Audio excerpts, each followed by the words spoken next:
આતંકવાદી કૃત્યને વખોડી કાઢતો ધાનેરા મુસ્લિમ સમાજ.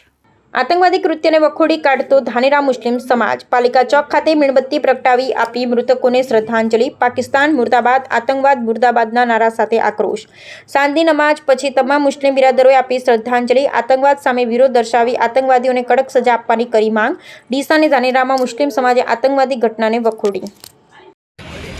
જમ્મુ કાશ્મીરમાં જે બનેલો બનાવ, આતંકવાદીઓએ નિર્દોષ પ્રવાસીઓ ઉપર જે હુમલો કર્યો અને 28 પ્રવાસીઓને હત્યા કરી છે, તેને અમે ધાનેરા મુસ્લિમ સમાજ સખ્ત શબ્દોથી વખોડી કાઢે છે.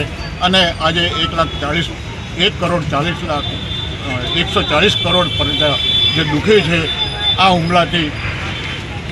ધાનેરાની પ્રજા પણ જે લોકોના મૃત થયા છે, જે લોકોને આને નુકસાન થયું છે, એ લોકોને સાથે છે, એ લોકોને દુઃખમાં સહભાગી છીએ અમે. આજે આ શ્રદ્ધાંજલિનો કાર્યક્રમ રાખવામાં આવેલ છે. જય હિન્દ.